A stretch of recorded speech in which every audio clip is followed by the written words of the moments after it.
Okay, looks like we are ready to go. So welcome everybody to meeting number 3 of the Town of Lansing Parks, Recreation, and Trails Master Plan Advisory Committee.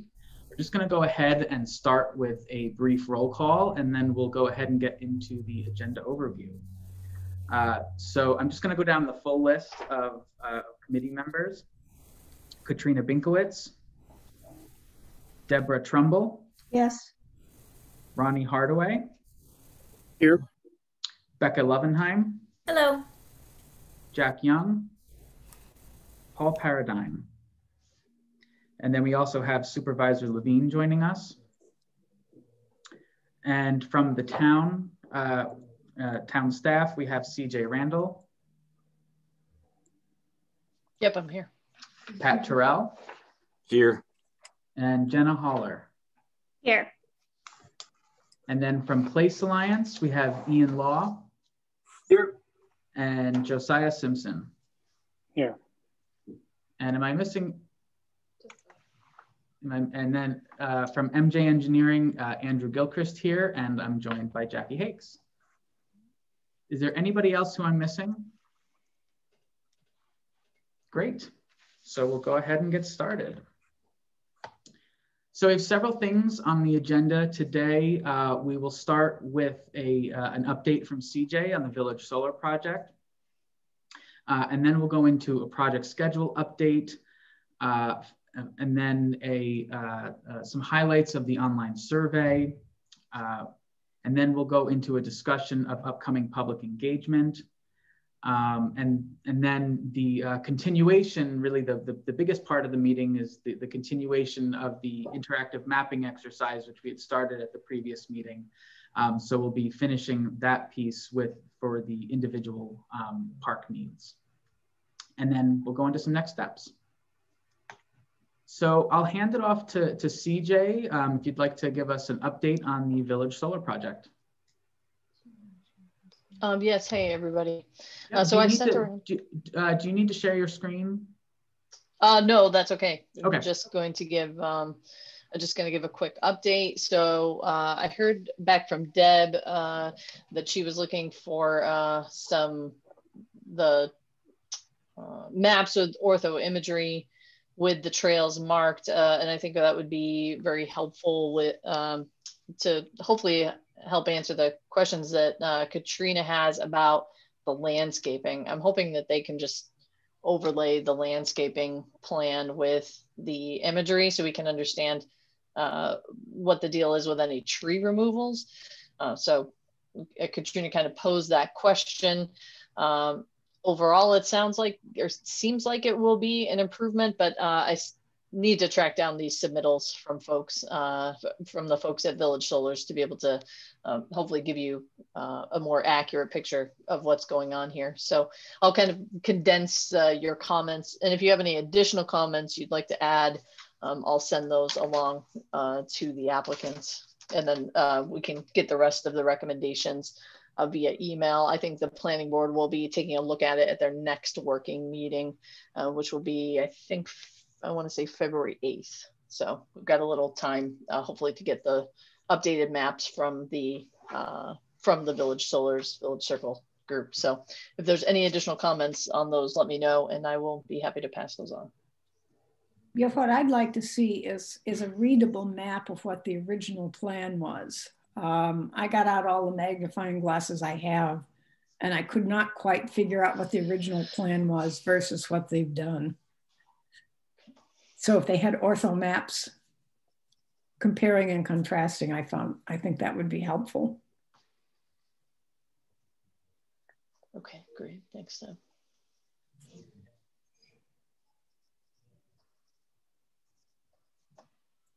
Okay, any other comments about this project?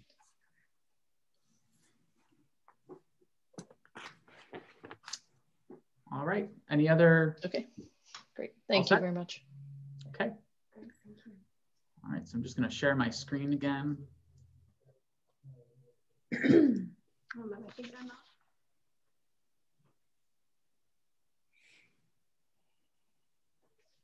we go. All right. So I'm going to hand it off to Jackie for a project schedule update. Great. All right. So we thought we'd just quickly touch base with you on where we are in the schedule. Here we are, the end of January already. That seems to have gone really quickly. And we do want to just highlight for you in the area that is circled in red, a shift by 1 month, primarily of the public engagement component. And we will talk about the public engagement that we are anticipating occurring in February.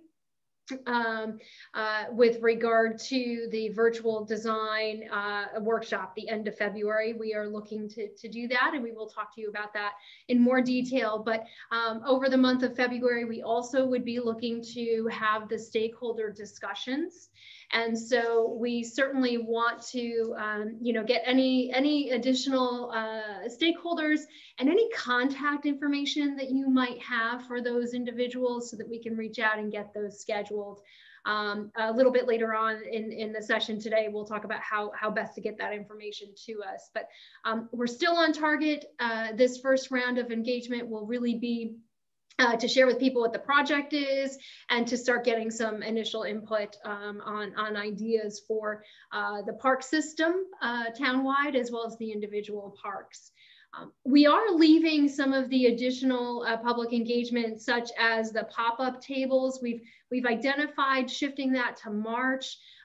We are hoping and maybe overly optimistic that perhaps end of March, early April, we might be able to be outside and host a mobile workshop or two at a park to be able to gather public input, or perhaps that even gets shifted to later on in the process where we can share some of the preliminary concept plans that we might be working on with you. But we really are hopeful that we can get out and about in a safe manner a little bit later on in the process. So we are leaving that a little flexible at this point in time.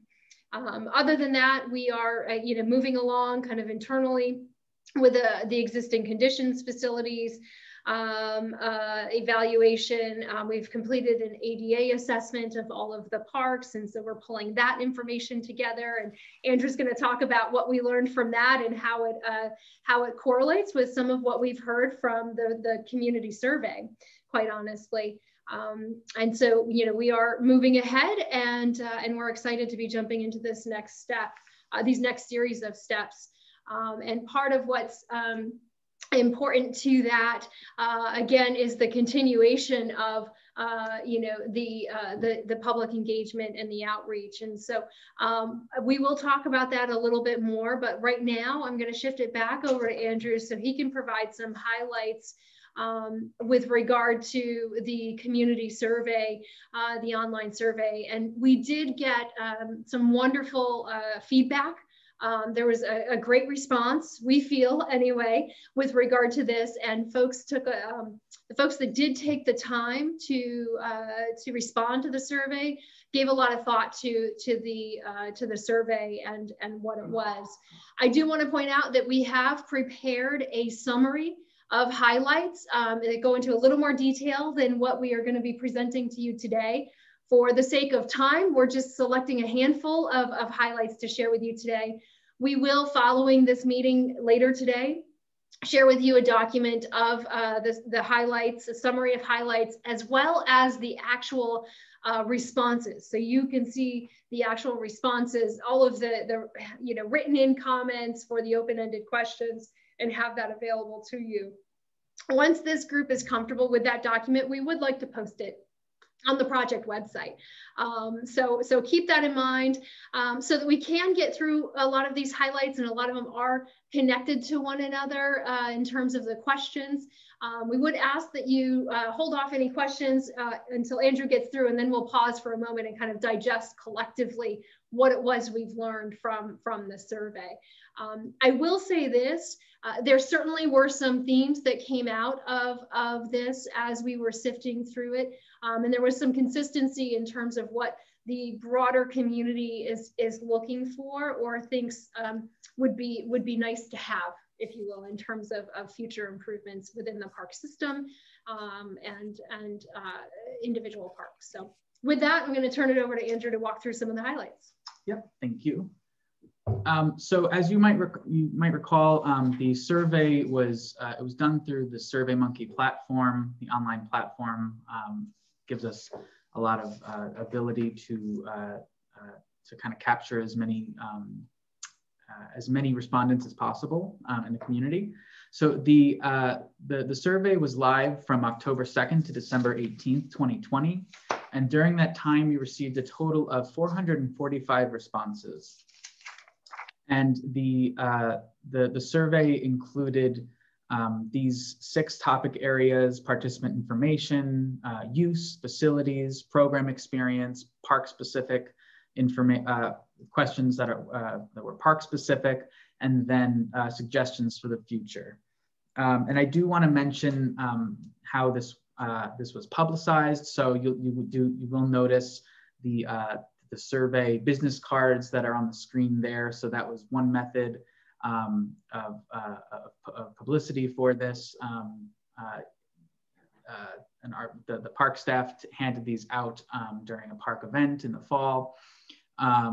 There were also paper flyers, as well as through through the town's social media, and of course the project website as well.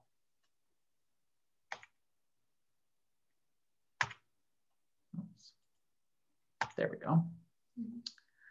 Just gonna dock this over. Just put it down below. Okay, so starting with question number 1, and I will go through these kind of quickly, just to hit on them. But again, if you have any questions, we'll kind of save them until we get through all the questions here. So the first question asked people to enter their zip code. These are the top 3 zip codes that were represented by the respondents. So that include, not surprisingly, Lansing at 14882 at 52%. The Ithaca and Lansing at 14850 at 28%, and then 10% from the Groton zip code. There were 6 zip codes that were represented through the responses. I think this is important to point out, to note that Lansing is not only a local recreational resource and opportunity, but it's also part of a regional regional resources that are available as well, and that are being utilized by the regional community. In terms of the age of respondents, the highest number were at 29%, were ages 35 to 44, followed by the 45 to 54, and the 55 to 64 age range. Next, question number 4 asked people to identify how many people in their household were under the age of 18. This is an important question because it allows us to kind of understand if respondents have children at home, you know, if they're empty nesters, you know, that sort of thing. And that will kind of dictate the type of needs that they need if they have children or if they don't have children. So the majority of respondents do not have any children at home. 42% of them had no children under the age of 18. 28% had 2 children, and then 21% had 1 child under the age of 18 at home. So question number 5 asked respondents to check all of the options that applied to them. This is just to help learn about, again, who is taking the survey. Not surprisingly, the majority at 82% are town residents, 70% were property owners, and then 23% work in Lansing. Question number 7. So this is getting into the use questions, or the use of the facilities. So question 7, have you visited one of the Lansing town parks in the past year? And you'll see, based on the graph that's there, everyone who answered had been to one of the parks in the last year. So that's a good indication that A, your parks are well used, but also that the folks who are answering the survey should have a lot to say about them. I will say, just as an aside, to add a little lightheartedness to, I think this is the only question I've ever seen a 100% response on. So question number 8, Select the Lansing Town parks you have visited in the last year in order to most to least visited. So the order that I have here is based on the responses that we got. So the most visited being Myers Park, followed by Salt Point, then the Town Center Trail, Ludlowville Park, the Town Ball Fields, and finally the Town Barn Field. Question 9 asked about how often do you use a Lansing Town Park? The majority, 48%, used a park weekly, and so that's great. And then this was followed by monthly. So parks do get a good amount of use based on what we see in the survey. How do you usually travel to Lansing Town Parks? I think this is not surprising based on all the feedback that we've heard about the need for increased connectivity, but 94% are getting there by walking. And then the next largest one— By driving. Driving. What did I say? Walking. Walking. By car, 94% by car, 13% was by walking. So the next largest one is by walking. Again, kind of highlighting the need for that improved connectivity. Question 11, which activities do you participate in at Lansing Town Parks? And you'll see here on the screen, I have all the options that were listed. These are the top 4 that kind of rose to the top from this question. So the top 4 being time with family, walking, bringing children, and bird watching and nature sightseeing. Question 12, have you or your children participated in an event or organized program at any Lansing Town Park? The majority, 72%, said yes, 28% said no. Question 13, we asked respondents to please rank the top 10 parks and recreational facilities most important to your household. Again, these are the top 5 most important resources that were identified. And I will say that for this question, it's not necessarily everything that the park system currently has, but these are the things that people are looking for in terms of recreational resources. So the first one was walking and biking trails, followed by natural resource parks, picnic facilities and shelters, playgrounds, and outdoor swimming facilities. Question 14, this is getting into the facilities questions. So we're into the next topic. So these are a bit more specific in terms of facility needs. Overall, how would you rate the physical condition of Lansing Town Parks, grounds, and fields? Overwhelmingly, and you can see based on the blue and the green are the good and excellent categories. Overwhelmingly, people feel that pretty much all the parks have a good physical condition and are also safe. There are very few unsafe or sometimes unsafe. There are quite a few no opinions, but we'll take that over unsafe. Can you admit that? What's that? Can you admit? Oh, yes. Yeah.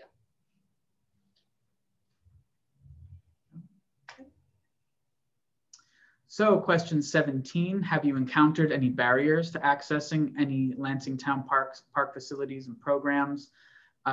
Most have not, 85% have not encountered any barriers, but 15% answered yes. And I just wanted to, we provided an open-ended question there so that folks could, if they have encountered any barriers, what barriers are those? And so these are just sort of some of the common ones that kept repeating from respondents. So lack of pedestrian connectivity between parks and overall pedestrian infrastructure, sometimes overcrowded at Myers and Salt Point. Several people noted barriers related to hunting season, either feeling unwelcome during hunting season or just areas that are off limits during hunting season, and then overall accessibility. Next, we'll get into the program experience questions. So question 18, what Lansing recreational programs have you participated in? These are some of the common responses: summer camps, baseball, and soccer. How would you rate your experience with the programs? 80, and this was rating from 1 to 10, 1 being poor, 10 being excellent. 82% responded with an 8 or higher. Question 20, please note any ideas for improvements to Lansing recreational programs. And again, this was an open-ended response. So these are some of the common responses that we heard. Expansion of sports for different age groups, expansion of trails and pedestrian connections, more programs for adults and teens. That came up quite a bit, especially for adults, making a better marketing for program offerings. Getting into the park specific questions, starting with Myers Park. What attracts you to Myers Park? The top 3 responses were lakefront views, lake access, and walking. And then the open-ended question for any ideas for improvements. Common responses include improved bathroom facilities, improved water access, and Wi-Fi. Ah. That came up a couple of times. Next is Ludlowville Park. What attracts you to Ludlowville Park? Someone in the waiting room. There we go. So the top 3 responses here were, not surprisingly, the falls, the playground, and picnicking. In terms of ideas for improvements, some common responses were improved trail to the falls and a more accessible trail. In terms of the town ball fields, here we asked the open-ended question for any ideas for improvements. Common responses here included improved cleanliness of bathrooms and better accessibility to the park via bicycle routes. For the town ball fields, common responses here for ideas for improvements are improved grading of the fields and improved signage and labeling of the fields themselves. And for Salt Point, what attracts you to Salt Point? The top 3 responses were hiking and walking, nature, and lake access. In terms of ideas for improvement, common responses were ban hunting and open the park to walking year-round. And then the Lansing Center Trail. This is also about trails in general, not just the Lansing Center Trail. Should the town consider expanding its trails? 88% said yes. And then in terms of any ideas for improvements to the town center trail, there's a need for local and regional trail connections. Would you consider using town trails for commuter purposes? Most said no, most said no, 76%. 10% did say yes. And those who did answer yes, the places that they would typically commute to would be schoolwork and shopping. We also asked about the Bell Station property on the survey.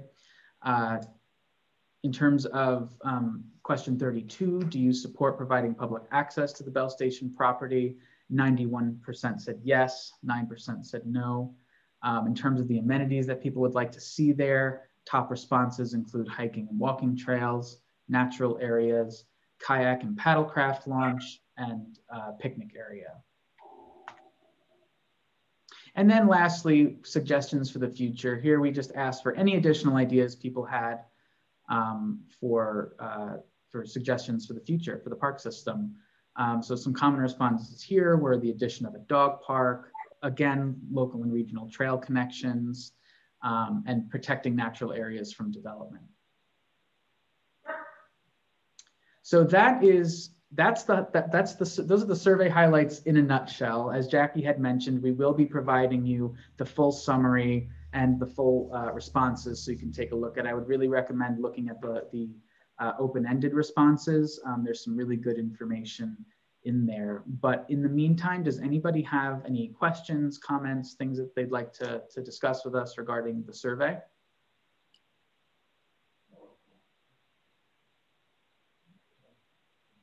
Okay. Great.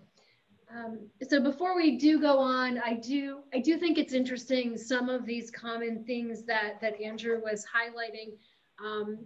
Quite honestly, we were having a conversation late last week as we were prepping for today, and a lot of what we heard from the survey responses were things that we have heard from you over the last couple of meetings that we've had the opportunity to meet with you on. And so there certainly are some common themes that we can work with as we start to move forward. And part of what we, if you want a next slide, Andrew, part of what we want to do with this next round of public engagement is to dive a little bit deeper into some of this, and having this survey information as kind of a baseline, as well as our discussions with you, reach out to these various different key stakeholder groups based on more specific topics, and ask more specific questions and get a better sense of what the needs and opportunities might be, what might be in the works right now that can connect to what this master planning process might be able to highlight or map out. And so, as I mentioned earlier, we are looking to have our stakeholder meetings throughout the month of February. They will be topic-based. We'll be looking at the Parks, Recreation, and Trails maintenance and programs. So that'll be primarily sitting down first with the Recreation Department staff. We want to have a very frank and candid conversation with Pat and Jenna and their colleagues. And then we also want to be talking with with those groups and organizations that are utilizing and taking, participating in the programs. So we'll have a two-parter, if you will, a discussion about that. Also want to be talking to regional partners.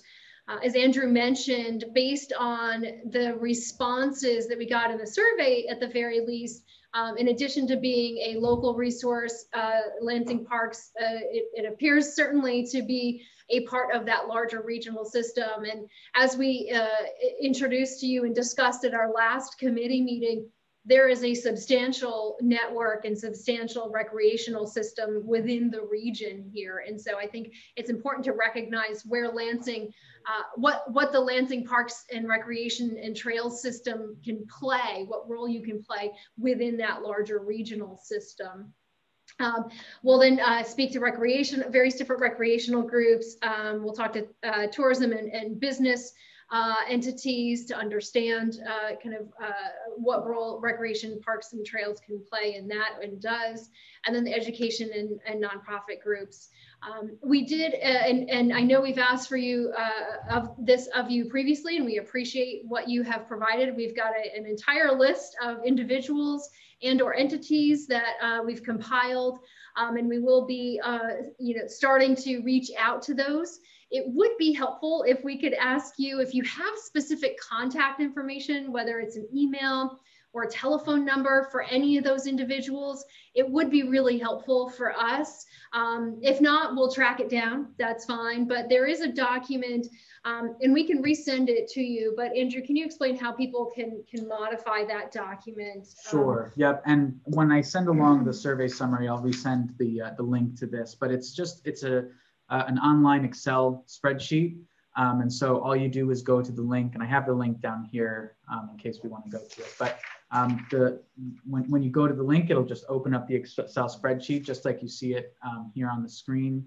And you can just go in and type in additional contacts or contact information.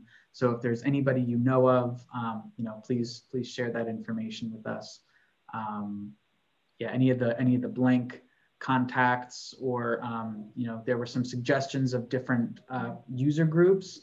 We weren't sure if there were specific walking or running or hiking groups that are established, or that might be included as part of the stakeholder list. So any additional contacts that you might have, just add them to it. And what we will do, we would encourage, if you're available when these are scheduled, any member of the committee to join. They will be virtual, there'll be Zoom meetings. And so, we will share the schedule with you, and certainly you are more than welcome to join and listen in to what we're learning from the stakeholders. But at the end of that, we will summarize all of the information that we are gathering from these various different stakeholder groups. All right. And then moving on, as I mentioned before, we are looking to schedule our first public workshop for the end of February. We would look to have that be an evening event. It would be a virtual event at this point in time. After speaking with Pat and CJ, we as much as we would love to be able to have another format for this, a virtual event is the most realistic at this point in time. We will be working with a specific agenda and questions, but what we are anticipating doing right now is to provide an overview presentation. As I mentioned, introduce the community to the project, help them understand what we're doing and why, and then have virtual breakout groups. If any of you have utilized the Zoom breakout group function, we do that. And we have our team members each facilitate a group. And what we would anticipate doing is going through a mini version of what we've been going through with you, and asking for input on the individual parks as well as the broader park system, and having the public share their input and share their ideas. And so that's what we would be looking to do as part of this initial public engagement. And we would be looking to you once we solidify a date and a time to assist with the publicity. We'll pull together an outreach and publicity table, identifying kind of key entities and organizations that can help publicize this, and who will be taking that on, so we can make sure we're tackling it as holistically as possible, so we can get as much participation as possible. Our team will prep the press release for the town to issue. We'll create a flyer that can easily be posted to social media or forwarded in an email. We would be posting information to the project website. We would ask the town to be able to share information on your website, any social media, other community organizations, and we would ask you as committee members to help spread the word to your networks and your neighbors moving forward. So that's what we have in mind. And this is to take the place of what would have been an in-person design charrette. So what we're hoping to do is to gather all of the information that we would have gathered on our first day of the design charrette, and gather that. And then our team will go back and generate concept plans and kind of formulate our thoughts based on what we had heard from the public and from the community. So it's a little different than what we had originally anticipated, but we've utilized this approach, and we think that it would be a really effective approach for this stage of this process. So with that, just wanted to open it up. Initial thoughts, any ideas or suggestions that you might have as we shape the details of this over the next few weeks.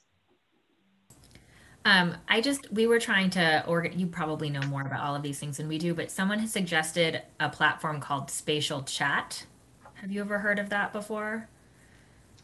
I have not. We utilize that. This person, we were trying to put on an event for kids at the school, and someone had just attended something, I believe it was a college orientation, via this platform, such that people could move around, and it sounds like what you might have described during a normal charrette. So I have no experience with it, but I thought perhaps I'd put it out there for you. Okay. Ian, Josiah, do you have any experience with the Spatial Chat? I don't know if we haven't as a company, Josiah. I don't know if you do personally. I actually haven't come across that one. Okay. All right. Well, we'll give it a look. Yeah, let us take a look. We're certainly open for trying new things and trying to create the best opportunity to to gather input and make it the easiest it can be for the public. So yeah, thanks. We'll take a look and research that a little bit. Yeah. Good. Other thoughts? So what we will do as we start to finalize the format and the content and questions and that sort of thing, we will share that with this group so that you have that. We generally create what we call a participant guide and post it to the project website in advance of the virtual event so that when folks log on, they know what to expect. And if we can provide some prompt questions for them to start thinking about, then it creates a much more robust discussion during the virtual breakout room. So we'll be prepping that information in advance of the meetings. Great. So moving on to the interactive mapping exercise, as I had mentioned earlier, this is a continuation of what we had been working on at our last committee meeting. So as you recall, the last time we focused on sort of the main more regional and local destinations, as well as connections through different trail opportunities. And you might be able to see our hearts and stars up on the top picture there, and some of the lines and squiggles down below, and some various different trail connections and possibilities there. We really did save all of that. We did, we did. And so today we want to dive into more of the facilities and individual park needs. So we will, I'll get to our list in just a moment. Yeah, so these are the facilities. This is the order that we'll be going in today. We figure that Myers Park will probably take us the longest. So we want to hit on these other ones first to make sure we have an opportunity to hear your thoughts on those parks. But as you recall, we'll be using the annotation function. When I share the maps, we'll bring up PDFs of all the maps, and we'll go through them, and you can use the annotate function in your Zoom options bar to annotate. And so we'll be using the draw tool and the stamp tool primarily, depending on what you need. If you don't feel like drawing, you can talk to it as well. We're also taking notes here and drawing. We're doing old school also. We're drawing on maps as well. So don't feel like if it doesn't get up on the screen that we're not going to talk about it. And also, as always, if there's anything we don't get to today, feel free to send us an email with any of your comments as well. And we'll make sure it's all documented. And I just want to underscore that this is not the one and only time that we'll be having these conversations. We'll be having the conversation with stakeholders. We'll be having the conversation with the public in February. We will be coming back to this group over the course of the next several months, and these conversations will continue to evolve. So this is not a one and done discussion. So, but it is a starting point for the individual parks.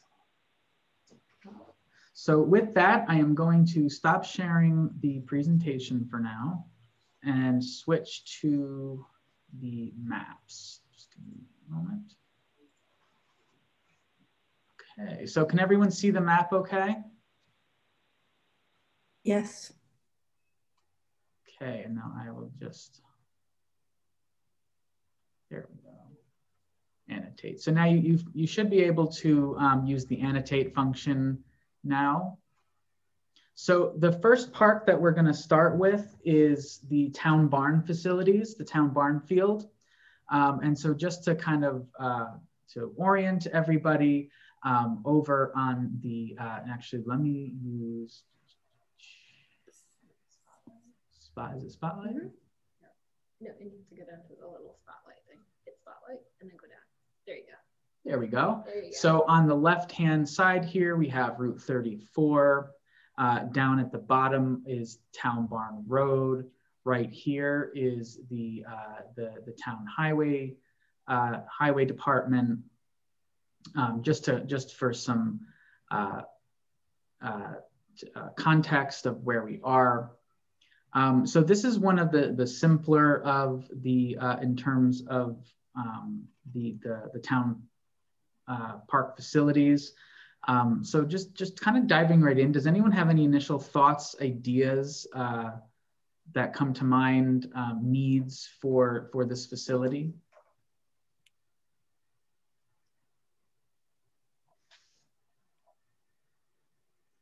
We've been looking at adding a pavilion in the lower left-hand corner, sort of across from the market. Oh, good one. That would be nice. We've been looking at a very small pavilion shelter as well as a small playground has been discussed. Okay. That way you can see all the gas tanks that are coming in. And where was that again? To the, move your arrow back towards the right.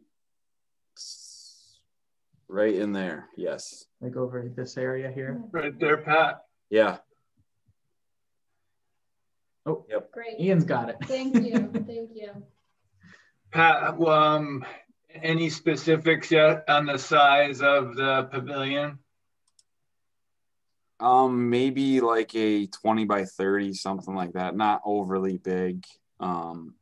Just so a lot of people pull off there on that road and eat lunch during the day or talk on a cell phone or just work on their laptop. So in combination with that and the market, which serves quite a few lunches out of that building there across the road. This building right here? A good general idea. Yes. Yep. Okay.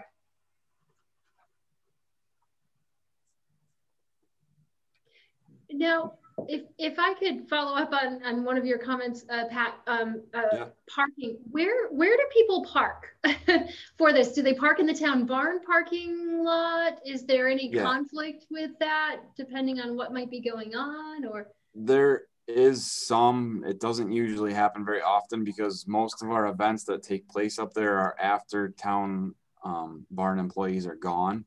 Okay. So they actually park right along the town barn. If you move your cursor back to the left, as you can see the parking spots that are, no, the other way, right at the town barn. Okay. Yes. Yep. So they actually park right along that roadway, but I mean, that is a road also, so it does get congested at times. Congested enough where identifying a more formalized parking might be, if it works, might be of interest? Yep. Okay. Pat, going back to the playground comment, any particular age group? I would say you're looking at like 3 to 10-year-olds more than anybody else. I mean, those ball fields that are there are actually only used for our T-ball program. So it's all kids that are 4, 5, and 6 usually. Okay. Okay. What about when there's athletic events happening there? Are there porta potties? Is that how folks are going to the bathroom? Yep, we use porta johns there. Okay. Okay. Any need for more formal bathroom facilities, or does do the porta potties serve the need? It serves the purpose, but it is one of the biggest complaints.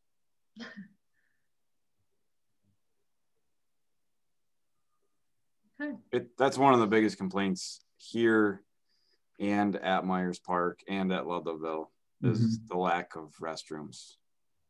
Okay.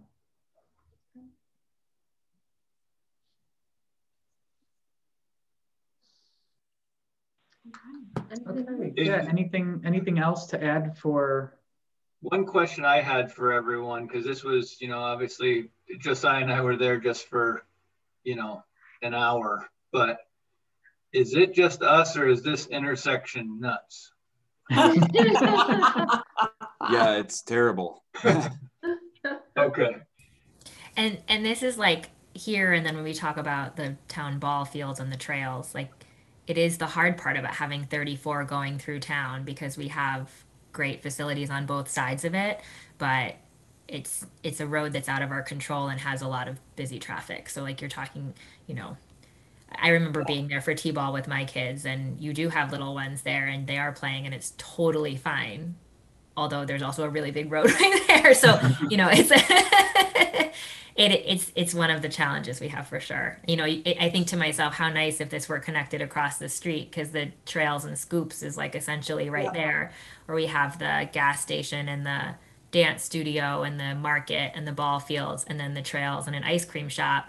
But that triangle, and then where Crossroads is in the center, another triangle, it's, you know, you would never comfortably send people across that by foot. Has there been any, you know, talk by, is that a county road? State. Yeah, 34 is a state road. 34. Yeah, 122. Yeah, Trip Hammer is county and Yep. 34 Okay, so is state. But they're just to give a bit of background, SRF Associates at Rochester also is doing a multimodal assessment for the town center area, and they're actually looking at possibly the continuation of 34 connecting straight south into 122 and removing the sweep, and of course you know, the sweep around the corner two scoops and Crossroads, and then that land could potentially go back to the town. Yeah, that land that's a little further south of there. But that's still being worked out. They're still doing all of that analysis. Thankfully, they collected the numbers before all the trip gen information before COVID. But so that is under investigation. And then I did just want to mention that the Bergman Associates out of Rochester also is doing the town barn feasibility study right now. And so it sounds like we should be also mentioning to them that we need to account possibly for formalized parking for these kind of you know, shared parking scenario, at least to consider it for the fields. Is that kind of what I'm hearing, I think?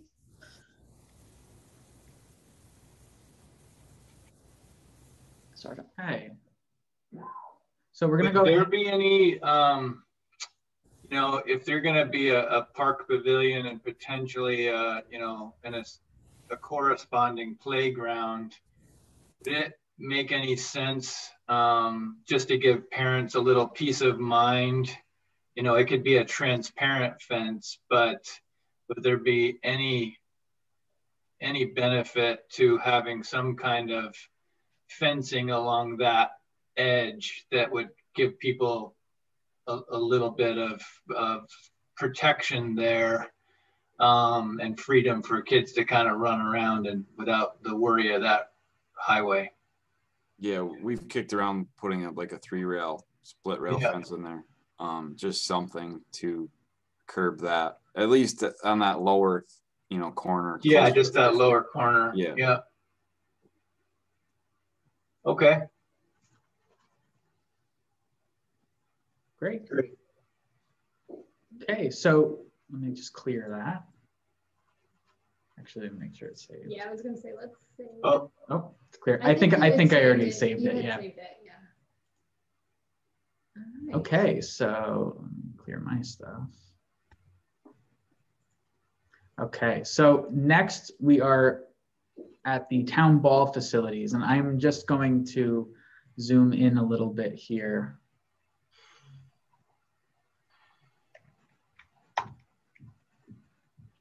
There we go.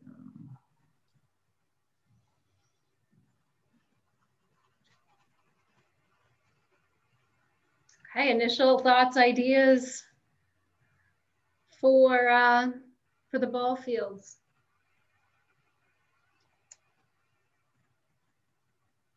I think one thing already on the list, Pat, based on what you said, and were bathrooms mentioned here at all?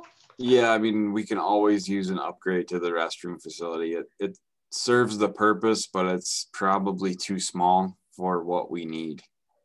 Okay.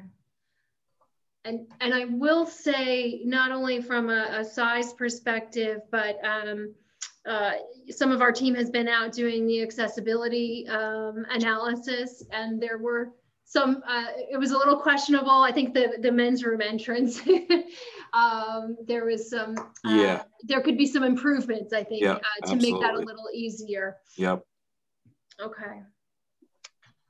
I've always thought it would be nice if there was like a more formal path around the entire facility. So like if you're walking or pushing a stroller, there's only a certain amount of paved space, and it wouldn't necessarily have to be paved. It could even just be like crushed stone or something, but to be able to move all the way from the library or the kind of center hall and to be able to go all the way around to ball field B down to D. Then you have the road in the back, but it would be nice if there were some way to be able to move all around there. Okay. Yeah, and that actually, there was more in the old days. There was more of a trail all the way around, actually went all the way to the corner. Mm-hmm. And I would love to see some sort of either paved walkway or even if it's stone dust or something like that, just a hard surface to go all the way around. And even through the ball fields, you know, we could make it so it's not obtrusive. Okay. Because I think parents would like to have something like that so they can walk during the games or walk, you know, take another child around just to walk them around the complex rather than have them sit there for a couple hours watching a game. It's interesting. I've spent some time around here lately with a group of runners, and we've been running like, we'll meet at the library and then kind of run across the fields, and then you're running around Sunset and then around, what's the name of the road behind that, like over towards Dollar General? There's like a little neighborhood down below where all of this picture is right now with the new houses that are there. And so there's basically like two little road loops, but people actually go fairly fast along Woods Edge Road sometimes. So to be able to have a paved path, but also it would allow Woods Edge and those other neighborhoods to have a place to come and walk. And then if there is a crosswalk or two, ideally, eventually that then connects to the trails. Yep. You guys think it would make its way this way and loop around, or would it have to kind of come back? I mean, in the ideal world, all of the lines you just drew would be really nice. Yes. All of the above. Yeah. And Ian, I would also maybe add to that, from the restrooms in the center, a little clearer, more formalized path up to ball field A and that parking area there. There is a little bit, but there's some grade changes there. Yeah, I mean, it seems like there's a real opportunity. It's kind of already there for there to be like I'll use a thicker line, but like to have a really nice spine right down the middle, kind of gets you to both the restrooms, the pavilion, the basketball court, you know, like all that cool stuff is right there in the middle. And then your loop trail could, you know, tie into that spine. Yep.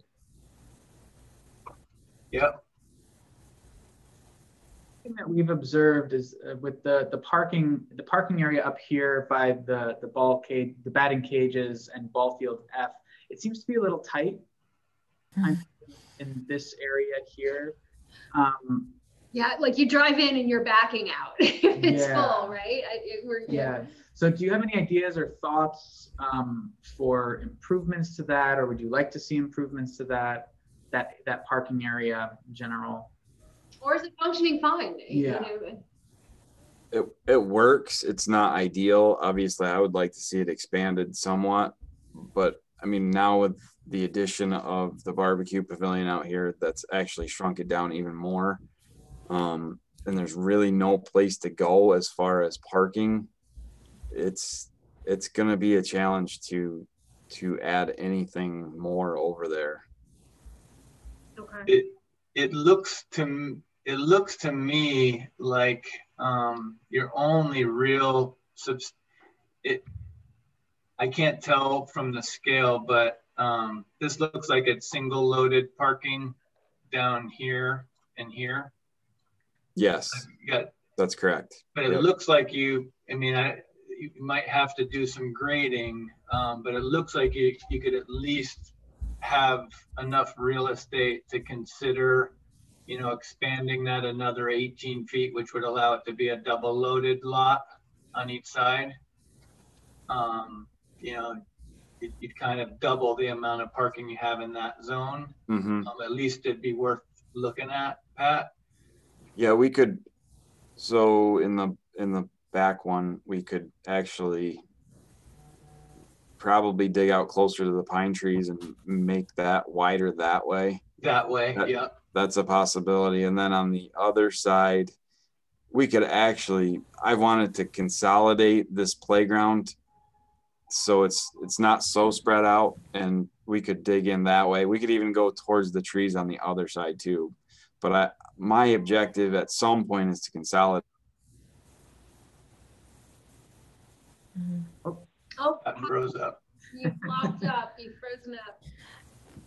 While we're waiting, I think the other thing about that path, not just to come back to it, but there is quite a lot of parking along Woods Edge, but it's not desirable necessarily if there's not a way of getting back towards the center.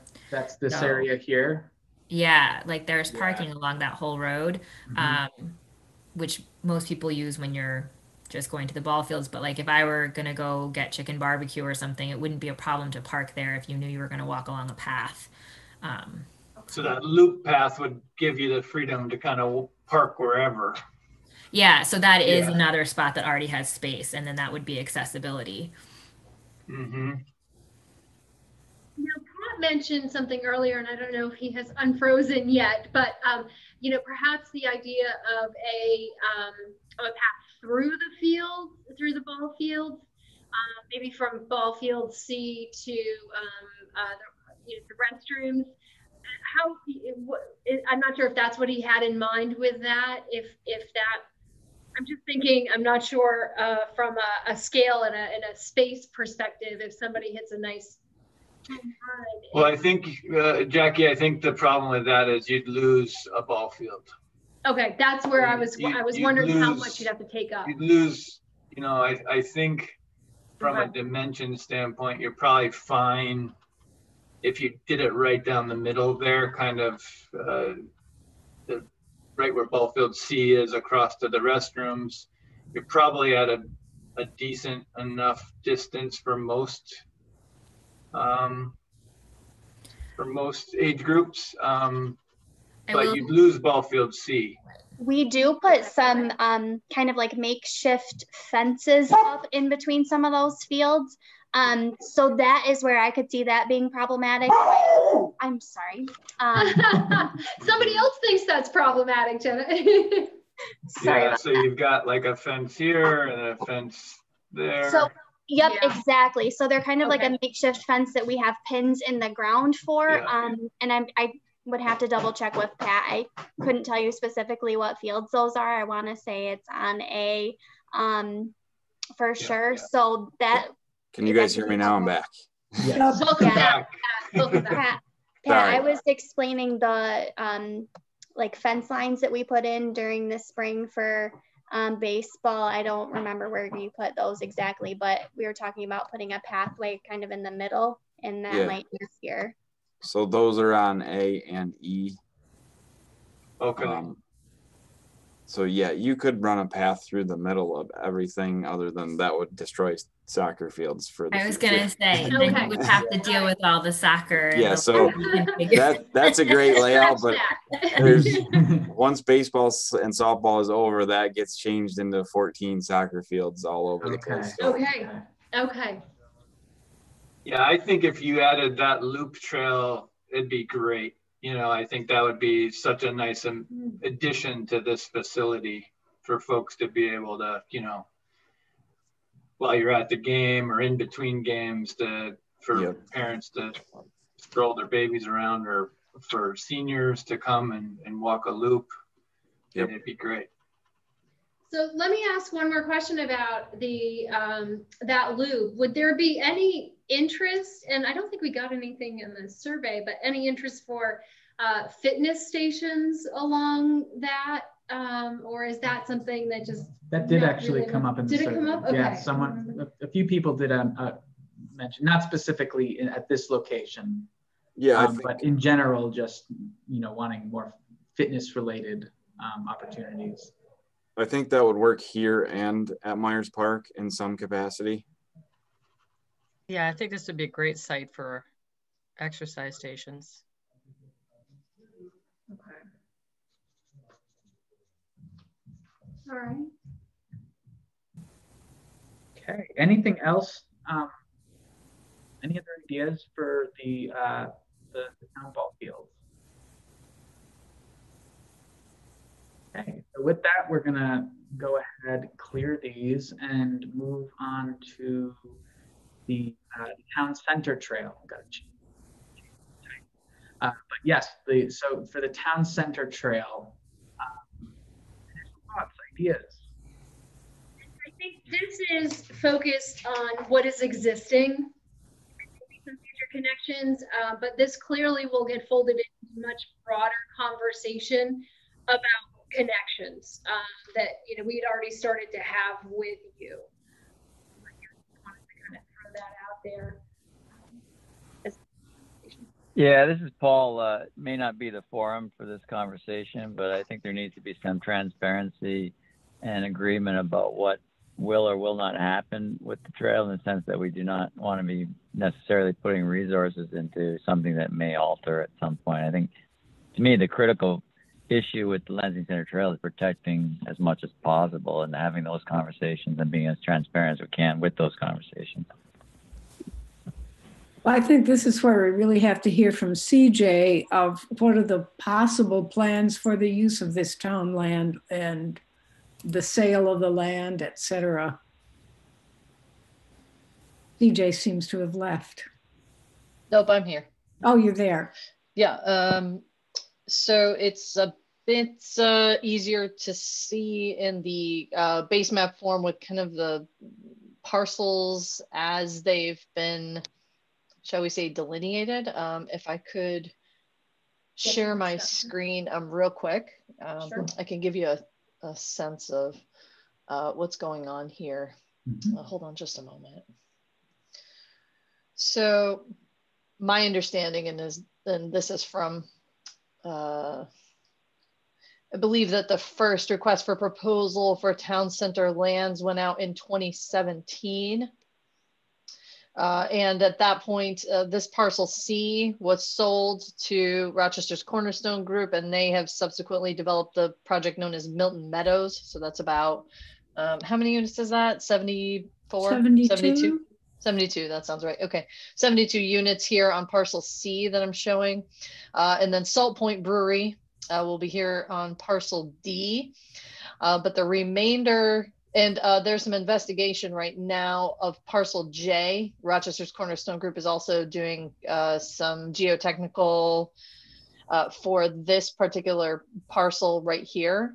But the remainder of the parcels, as I understand them, do not currently have any pending interest, although I anticipate perhaps the town may want to reissue the request for proposal. They may want to continue to sell off parcels. That said, the town does have a town center trail policy, which I can drop into the chat function, which does assure the town that even if something new is constructed there and receives site plan approval, the planning board does have the ability to insist where those trails can go. And so those right of ways are preserved in perpetuity.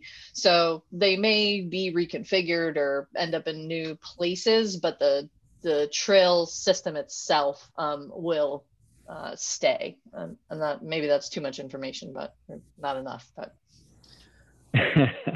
no, I appreciate that, CJ. I guess I'd just like to put it out there that, you know, just like anything in the world, in this world, you know, the political climate is such at a particular time, but it doesn't mean it doesn't change. And I think there should be at least a conversation about, you know, the desire to perhaps not develop some of that land and the, you know, the community resource that the Lansing Center Trail is and continues to be, and actually the growing need for that resource.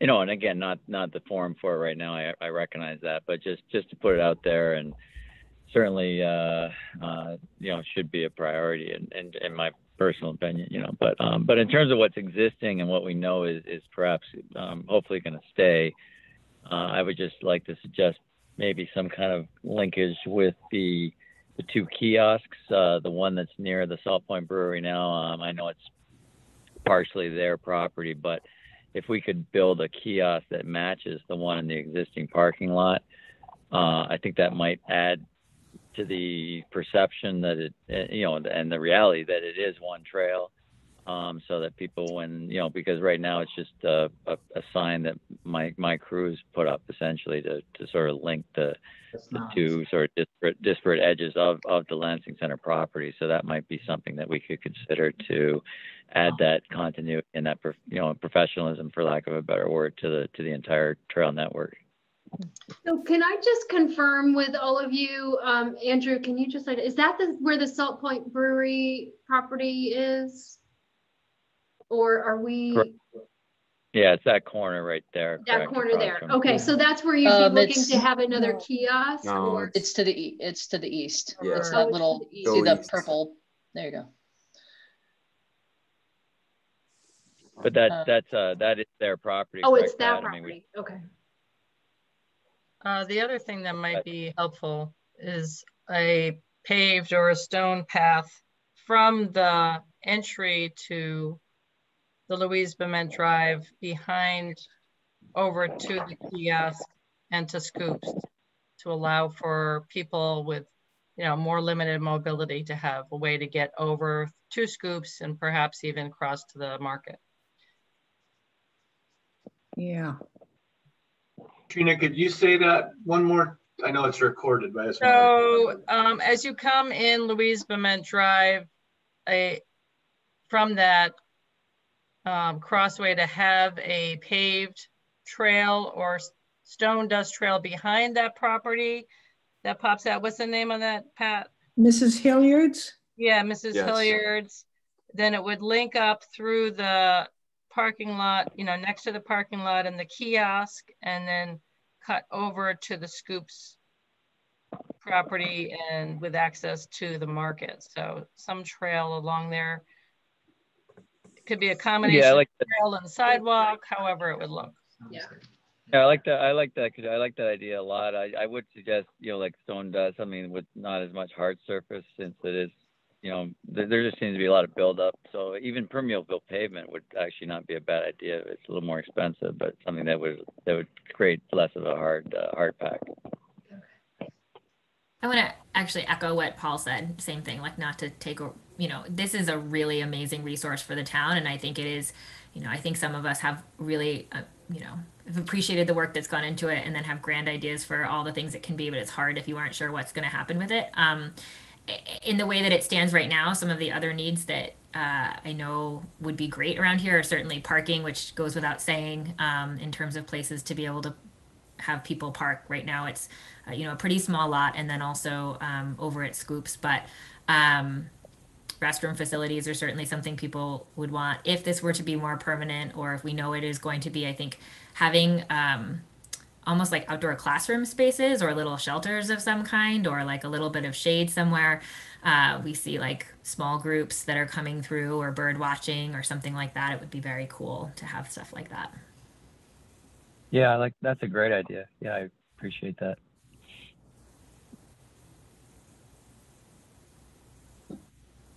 I think all of those options, it just, you know, without building it up too much, a couple of key items such as that, which I think is, again, is a great idea. It just adds some permeance to the trail, and also, you know, a little bit of you know, professionalism in terms of the design, and sort of a very purposeful desire for the trail to remain there. So I think having those structures, such as a classroom space, kiosks, all those other items really add to that.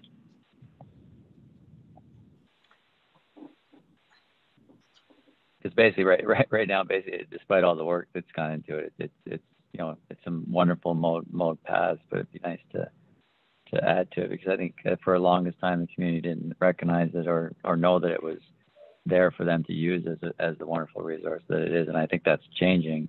but certainly we can add to that by adding that element of design to the concept.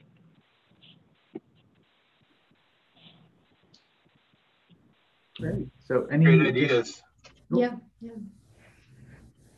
Yeah, I just have to say again, especially for some of the people who are on here who put a lot of time into it, it's like it's a remarkable place. So I think more and more people are knowing about it, and a lot of kudos go to people like Deb and Paul and other people who've been. I mean, it's wonderful, and I think if there are more ways we can keep it there, it's always good. Thank you. Yeah, I appreciate that. That's but you know. Pat, thank you. You're on here. I'm only seeing some of these faces. I only see a few faces. I'm like, wait, let me go through. Thank you so much for everything you've done. I mean, as a cross-country coach, we've certainly run many miles there and enjoy being able to train there. The bathrooms would be amazing. If there were bathrooms there, it would make my life as a coach a lot easier. But but it's it makes our life harder, but it makes yours easier. So that's okay. I know. I'm like, composting toilet. I don't know. Like it's, you know, but I just, so, you know, on behalf of all of us, just formally, like a million thanks for it's an amazing resource. It's just a wonderful part of the community. And I don't think at this point any of you have to worry about it ever going away. I mean, I think it's there for well into the future. Unless something drastic changes, I don't think it might get modified a little bit like it did with this current project, but I don't think it's ever going to go away. It's fantastic. And hopefully it just expands and we get more connectivity out of it, and it goes and gets bigger. So. Yeah, I appreciate that, Pat. And and I echo the comments about thanking Pat for all his work. It's been, you know, just phenomenal. The only reason I bring up the sort of the proactive kind of approach, and I agree also, Pat, that I'm hoping it doesn't change, and I don't, you know, it will take some time. But the only reason I mention it as a proactive approach is simply because a lot of people, you know, and people who work on the trail know this, but I would like to mention from an environmental point of view, you know, the town, that resource is special. I mean, of all the research that my partner does across you know, New York in terms of bluebird populations and other things, the Lansing Center Trail is actually the most productive in terms of native cavity birds nesting species. The entomology department at Cornell with their monarch studies, the nesting native ground bees, I mean, all the other things that have been done at the trail that most people don't even realize are truly special, you know, and that's the part that goes away with development. So just wanted to put that out there. And again, just, you know, it's a real kudo to the community and to Lansing in general to have that type of resource. So yeah, future conversation, but you know, certainly what's there so far is phenomenal. And thanks to so many people. Celebration the other day was great to reflect that, and looking forward to working hard to make it even better. From piggybacking on those comments, from a birding perspective, are there good opportunities along the system for, you know, bird blinds, interpretive signage, that kind of thing? Good birds don't need that. It's a birding hotspot already. Yeah. There's a lot of cover too from which to observe. Great. Okay. All right. So with that, why don't we shift ahead to Myers Park? Okay, so we'll go ahead to Ludlowville Park. As Andrew's doing that, you know, we are, this conversation that we're having today has been absolutely wonderful from our perspective, speaking on behalf of our team in terms of getting a sense. We are coming up on, you know, around 4:20, and if it's okay with everybody, we would like to continue the conversation with you today. And so we'll revisit that at 4:30, see where we are and what everybody has in terms of availability, so that we can kind of keep plugging through. But this has all been really, really good information for us to think about. So initial thoughts with Ludlowville. I must say, when I first saw the parcel data for this, I was surprised at how big it was, the overall parcel. But then taking a look at how the the actual facilities are, where they're located, and what's happening there. Initial thoughts with regard to Ludlowville Park?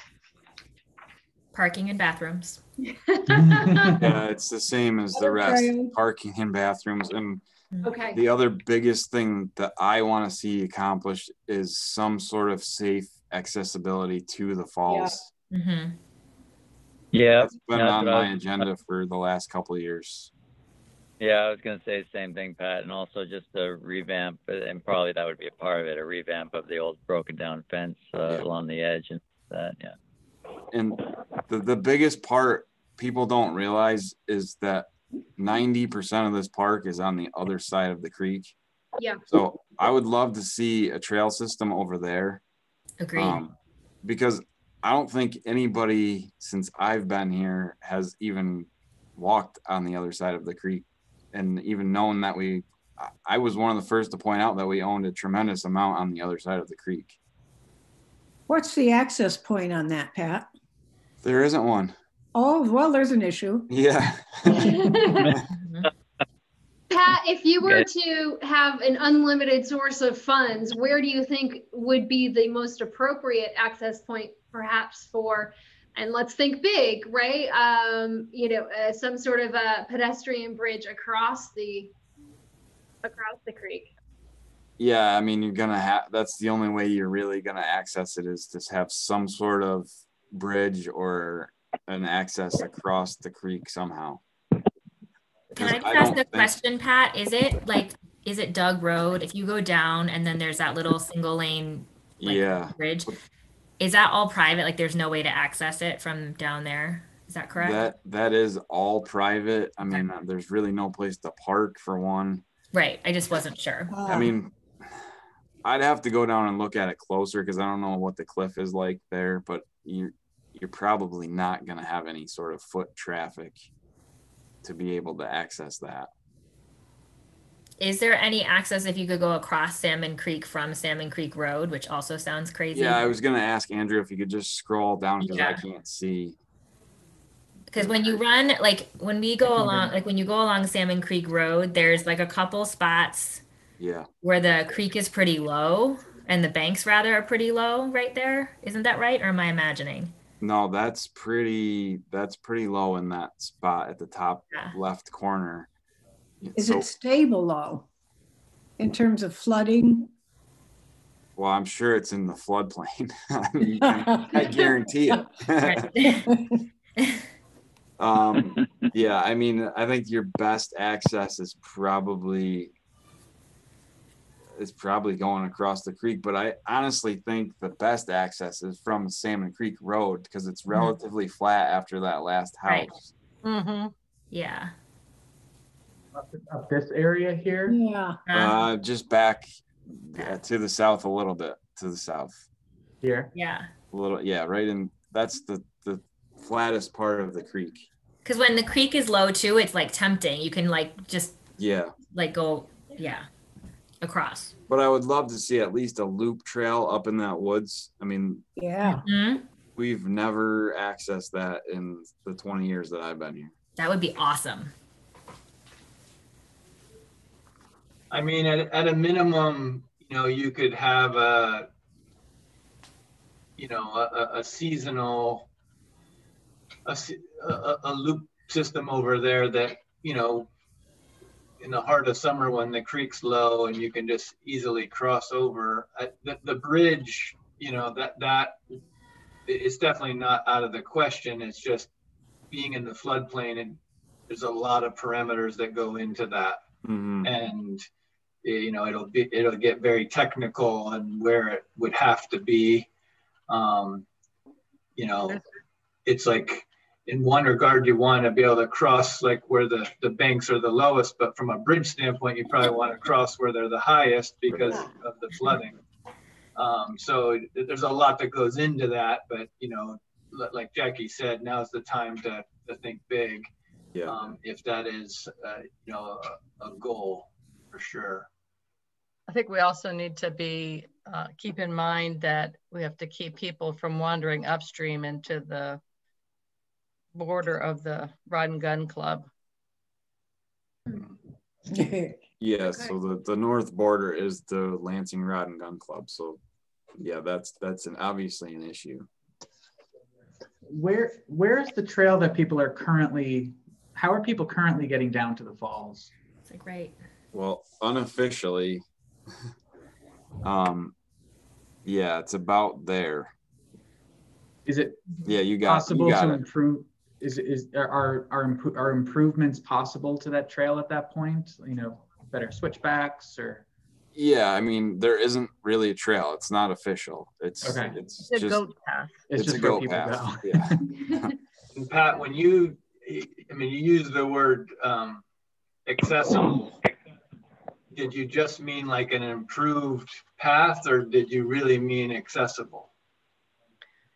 Not handicap accessible. I mean, improved path so that somebody who's just walking but cannot climb down a 36 or 40-inch rock to get to the next part of the trail could make it. Okay. In an ideal world, I would like to have it accessible, totally accessible, even if it was with switchbacks, and then like kind of a landing spot, so to speak, so you could take a wheelchaired person there, or and just sit there and watch the falls. Oh, that's nice idea. Yeah, just that was my thought originally, just by looking at it when we were looking at improving it. We can certainly look at the grades and take a close look at what the feasibility of that would be for both of those different scenarios, for sure. There's certainly an opportunity, I think, to provide an overlook of the falls on the high side through for the existing pocket park spot. Looking down on it, that would be an easy lift, but I agree, having a way to get down there that's more accessible than it is now, with the kind of aspirational view of making it actually accessible. Yeah. We can certainly take a look at that and see what it would take. I mean, that's probably a real challenge, but and very costly, but nothing's impossible. What I was gonna, oh, sorry, go ahead. Oh, sorry. No, I was going to say not that I hypothetically, if I had gone down that path and seen what it looks like, it's not bad. There's some places where they should have chosen a different switchback or a different route. There is a potential similar to like they've done at Teganic in the Overlook, where you could have, like as Pat was saying, you could almost have halfway down, maybe not totally accessible, obviously, but you could have switchback halfway down, and then have a bit of a landing where you could view the falls quite nicely, and then carry on as far as you wanted towards the base. And then I agree that the Overlook has great potential, even if you did with some engineering marveling, if you did even a bit of an overhang where you're kind of looking over the edge sort of thing, safely, obviously, but that's kind of always a nice effect, and it gives people maybe that don't have the ability to get all the way down, it still gives them a great experience and something that that's memorable, so. Yeah, I kind of would like to see it natural, like Watkins Glen State Park, something like that. Teganic, that's more natural materials than trying to switch back with pressure treated lumber or something like that. Right. Yeah, exactly, Pat. That's why I brought up Teganic, because that look would be phenomenal. And then combine that with all the boulders and whatnot at the base, it would be pretty cool.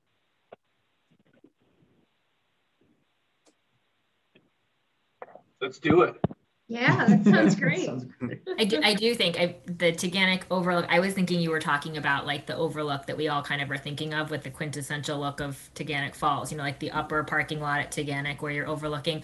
I mean, Ludlowville Falls are beautiful, and you could, where that old kind of, the chain link fence is right now, I certainly think if there were a way of, putting something there with, some stonework below, and then someone could get a wheelchair or a stroller just to overlook it. I mean, it's gorgeous. Yeah, I hate that chain link fence. And it's sort of like natural. One of the most beautiful things we have in Lansing. So it's definitely something to highlight. Yep, exactly. Yep. Great. Any other thoughts? Okay, so moving on, I'm just going to clear this. All right, so here we are at Myers Park. All right. We are at 4:30, and we did initially identify an hour and a half for our session today. Want to kind of take a poll of the committee members. I know Ronnie had to leave for another meeting. Is everybody okay sticking around for another, maybe 10, 15 minutes to get a, I know that there's a lot to dive into here in Myers Park, but to get a start of that conversation. And we can certainly continue that next time. What's the feeling of the group sticking around for another few minutes? 10 or 15 is good for me. Me too. Okay. Yeah, I'm good. All right. All right. So let's dive in. Let's dive in. Clearly one of the most, one of the largest and I would say probably most visited parks, at least based on the survey. But yeah, what are some of your ideas initially for Myers Park improvements? It's interesting because it has a lot of green space and there's also a lot of paved space, and yet somehow pedestrians are still sharing the paved space with the cars. And I'm loath to suggest more paved space because it already feels like in a way that, I don't want to say it dominates the landscape because the lake and the trees do, but some solution to that so that the pedestrians aren't sharing the space with the cars would be great. I think since increasing the amount of people that have come in the last year or two, that's really essential for safety of kids in the summer and older people wanting to do a loop. Mm-hmm. Yeah. Okay. I know from a perspective of when I'm taking reservations for things, bathrooms being on the opposite side of the park from camping, and some people that are like in the furthest point pavilion, they are like, oh, that's your closest bathroom. And I'm like, I'm sorry, I can't really like build one right now, but they're kind of off put by that. And unfortunately, that's just what we have. But it being all the way on the other side of the park, especially for campers that may not have the ability to shower at their camper, they're sometimes off put a little bit. It would be nice if there were a way for like the wet of swimming and shower to be separate from restrooms somewhere as well. I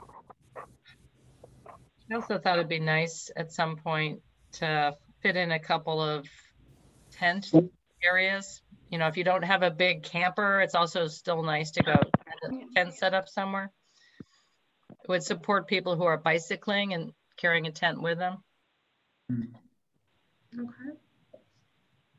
I know this is probably absolutely impossible. I would like to see some of the campsites that are right along Salmon Creek moved somewhere, maybe to in back of the marina, so that there is more open areas right along the creek. Deb, you're trying to take away all my revenue. It makes them more luxurious. No, I agree. They do take away from the landscape for sure. I mean, if I don't tell anybody this, if I had my ruthers, I would take camping away altogether, but it's such a profit maker. I can't take it out. Yeah. I mean, it just makes us an unbelievable amount of revenue. And I would love to see it along the other marina on the backside where the trees are, but I don't know. And that could be a better spot. Of course, you've got them all set up now with electric and water, and yeah, and I mean we're so limited with electric, and yeah, that's another issue. This is, I know we're going to talk about Salt Point separately, but they do feel kind of a part of each other, at least to those of us who go back and forth between the two of them. I don't have any solution to this whatsoever, but getting from one to the other is, particularly now with the bridge being out, is a little harrowing. there is a good 50-50 split of people that would like to see the bridge and people that wouldn't like to see the bridge. There is. Just thought I'd throw it out there. Yeah. And I'm honestly in the 50% in favor of the bridge, but I know there's a lot of people that are not. So, and I get both ways. I understand, but I personally would like to see it if it was done tastefully. I don't want to see it in just only the foot traffic. Right. If there were a bridge, where would be the ideal location for it, in your opinion? I think it would be nice to extend on the outside of the railroad bridge, a footbridge. That's exactly what I was going to say. If you could partner with the railroad. Yep. Yeah, like the temptation when you're there and you want to go outside of Myers is that you want to follow the railroad tracks, but it's a very much live railroad track. So that's the most obvious way of wanting to avoid the road. Yeah. So right now you have to go out here basically. Correct. To get over. Right. And so, and there's not much shoulder or sidewalk. So you end up just walking like along the edge of the road. And then there is a sidewalk on the road itself, or on the bridge rather. On the bridge, yep. On one side of the road, there's a sidewalk on that bridge. And then you're into Salt Point and it's great. And then you come back and do the same thing. The majority of the discussion for the bridge was putting an arch type bridge in about where the last campsite is to the west and arching it over the creek there. Oh. That has been talked about the most. Yep, right about there. And that's anticipated that would just be a footbridge? Yes. Yep. So what is the opposition generally to it? You're going to run into the same issue there with a constraint of the high water mark of the floodplain. Right. The creek is pretty wide there. And I think the other constraint is that, we're concerned about everybody coming over and, having too much traffic for a nature area. Yeah, so that's the opposition, is that Salt Point is meant to be a natural area with not so many people, where Myers Park has a tremendous amount of people on weekends. Yeah. And they don't want to see both overrun. Yeah. Yeah, I gotta put my 2 cents in on the other 50 because I get it. I get the desire. I totally understand that. But after seeing the impact this year with COVID and the increased traffic and all of that, I just don't want to see that at Salt Point, so it's just a reflection to me, a harbinger of what may happen if there was a bridge. So. Too many dirty diapers in the weeds. Oh God, I picked up a lot of dirty diapers. Really? Yeah. Literally. Oh, the worst of the dirty diapers put in the fish line collectors. Yeah. Wow. Okay. It's a real lack of self-awareness there. You could say that. Let me pose this question to both of you and the group. What if the footbridge did exist, but you closed off Salt Point to vehicle traffic? Perfect. Ooh. Yeah, I will take that. I will take that. So you let the vehicular access be to Myers, and that's how you get over. That would be a fine balance. I love that idea. And what would the DEC say, Pat? I could get that one by. I'll bet I can make it work. What about all the fishermen who want to park right down there? Yeah, and but actually, they have closer walking access. But they'd have to pay money. Well, only if you're out of town. Huh? Only if you're an out-of-towner. I mean, yeah, and your point is? Yeah, that's more revenue for me. Yeah, I have a question. So then you can move those camping sites now, right, Pat? Yeah. Go. Yeah. Well, I think there's a problem. I'm sorry. Go ahead, Becca. Sorry. I had a question for Pat. So before we ran into an issue this summer with talking about charging to get into Salt Point, if we make that a foot traffic from Myers Park over to Salt Point, then aren't we technically charging to get to Salt Point? Yeah, we'd run into a whole nother list of issues, but yeah, and then but there's I would personally love to shut off the vehicle traffic to Salt Point, at least just so they only have access to the front. And I think the DEC could get on board with that pretty easily. What are you calling the front? The two front, or the one front parking lot of Salt Point. The fishing parking lot. Yeah. Okay. Yeah. Yeah. I think they I'd could be all over that. That's a good idea. Yeah, I think they would be all right with that if you explained it the right way and approached them the right way. What about the duck hunters? We can cross that bridge when we get to it. You can open the gate in January. Yeah. There's so much traffic, you know.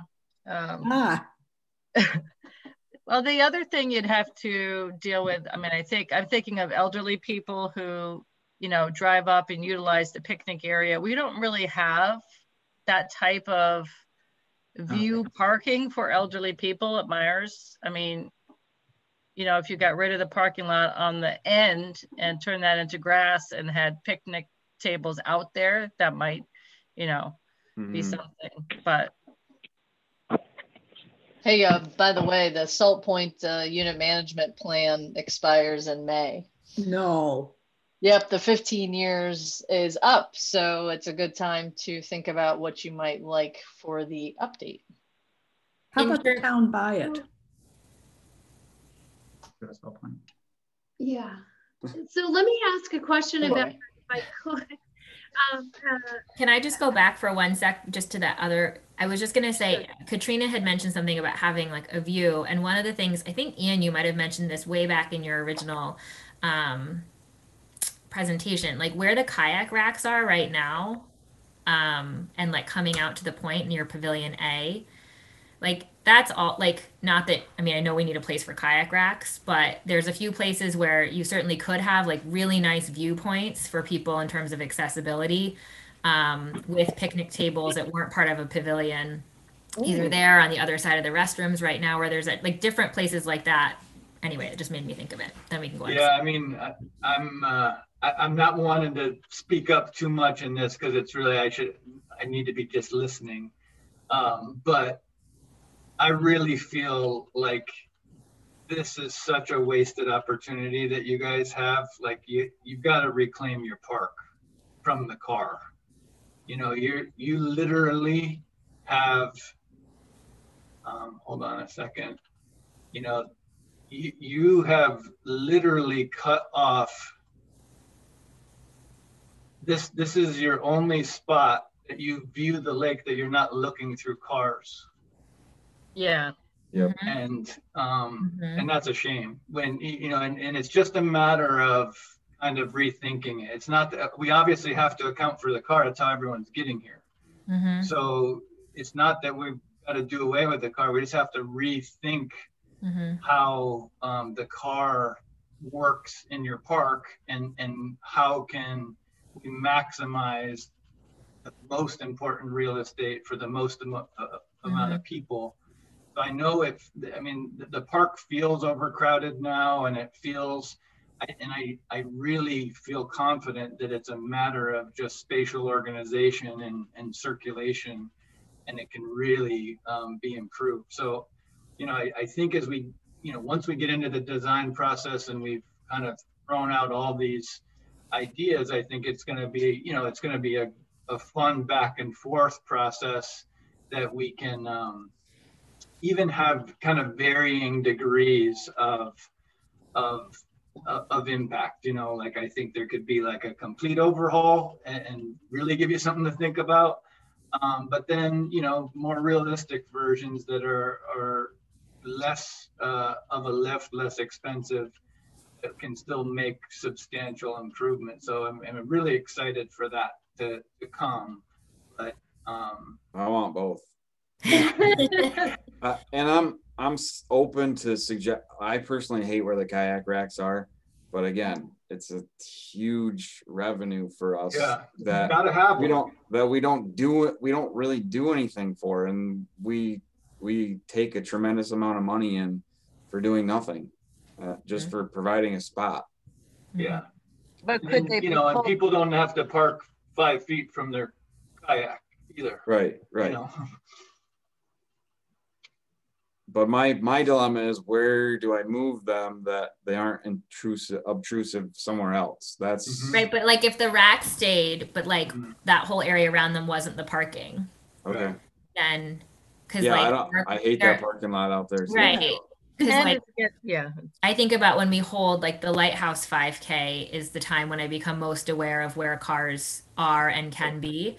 And technically cars can be all like, we use the finish line is right at the kayak racks. And because cars can park between E and A and all the way past the kayak racks in, we're always kind of aware of that. So I'm thinking about, you know, sure, it makes sense to put the kayaks by the water, but maybe we can put the cars somewhere else. Yeah. Yeah, I mean, I think the real, you know, it's going to obviously be a challenge, but I think it's totally doable. But in this park right now, it's pretty much impossible not to have to cross a vehicular use area to get to anything. And I think ideally, you know, I mean, there literally isn't a dedicated pedestrian path system. It's the roads. But, you know, ideally, you'd want where, at least for a good portion of your park, like once you're out of your car, you're in pedestrian land, and so you go back to your car. And, you know, that's not to say you can't have spots to drop off, you know, food for your at your picnic pavilion, or to drop off your kayak at the launch, but then you go park and walk back. You know, there's lots of places that we can reference that do that. So we're going to figure it out, and it's going to be great. Yeah, I agree with you. That's the biggest problem we have, is the vehicular traffic. And if you look at any state park, you're walking quite a distance to get to anything. So, I mean, I realize there's going to be older people and some adults that are upset that they have to walk, but go to any other park. You're going to have to do the same thing. Yeah. That's why I don't mind closing off Salt Point or closing down some of these roads that just don't make sense. Yeah. Okay. So I think if we can, and we've already hit on it a little bit, but is there anything else with regard to Salt Point, maybe in a couple of quick minutes, recognizing we'll continue the conversation, but you know, Pat, you'd mentioned, you know, even before the bold move of cutting off the vehicular access to Salt Point, but, you know, limiting where that is. Other thoughts with regard to Salt Point that you all wanted to just kind of highlight today? One thing we haven't explored at all is the use of the land to the northeast. Along the bluff there. There's a fair bit of land up there. But trails through there could be very interesting. Some of at least half the land is very steep. And yeah, when we had talked about it earlier in developing trails, we had veered away from that because it is so close to people's houses. It would be so cool if there was a little walkway to like a lookout point or something though. Like it would be neat if you could use the elevation as a little opportunity to kind of look across. A Salt Point is awesome. I honestly didn't realize how much land there was to the northeast. Yeah, you could certainly make a trail from the road straight out through, and there's actually a gully that comes down through there, and put like a little landing or a lookout and see almost all of Salt Point very easily. That would be awesome. I mean, that would be pretty. So is that like in this area here? Yeah, I would, I mean, you have to get up a little ways, but I would make a trail almost straight out. I don't think you have enough room to make a loop, but just a straight trail out to a lookout that's in that northeast corner. Now, CJ, was it you that mentioned that the UMP expires in May? Is that being reviewed right now? Is there any sort of, does anyone have any idea? And we'll certainly research this more, but any indication of when public comment might be accepted for any update to that, or any other information? I don't think it I don't think anyone realizes perhaps that it's expiring. Oh. There's, let's take a look here. It looks like the cooperation agreement was approved between DEC Region 7 and the town back in, it looks like November 2005, maybe somewhere between 2005 and 2006. And then I'm getting kind of conflicting reports. One of them says 25 years, one of them says 15. Yeah, I had thought it was 25. That's why I was under the same impression of 25. One of them says, so the resolution 05223 does say a renewable 25-year management agreement. And then I'm looking at the unit management plan itself. And of course, it's not keyword searchable, but resolution 06-133 indicates that I thought that it said 15 years. I will have to dig into this a little bit, but I think it's reasonable if you do want to make changes to either the unit management plan. Yeah, that we can start a conversation with DEC Region 7 and see what they would be open to. I can say this, that there is certainly money out there for transportation alternatives such as this one. So I think if the committee is interested in investigating this further, even some just preliminary or initial kind of cost estimates and maybe a brief scope might be helpful to be able to know what we can apply for to just make sure the folks at IT, CTC and state DOT and DEC know that we would be interested in doing that kind of pedestrian only type of intervention. So it sounds like the timing is good to be having this conversation, at least initiating it. Okay. Yeah. Oh, what happened to our? There we go. Okay. Well, I think for now, just taking a look at the time, I want to thank you all. This has been a really, really great discussion for us. And I think you could get a sense from Ian. We're pretty excited to be jumping into the next steps and trying to figure out how to integrate in these ideas that you shared and to the public next month. So I would ask that if you have additional ideas and thoughts that come up at any point in time, don't hesitate to just shoot an email to us. We have a running list of things, concepts, ideas, improvements, that sort of thing that we continue to add to. So don't hesitate, no matter when it is, if you have any ideas.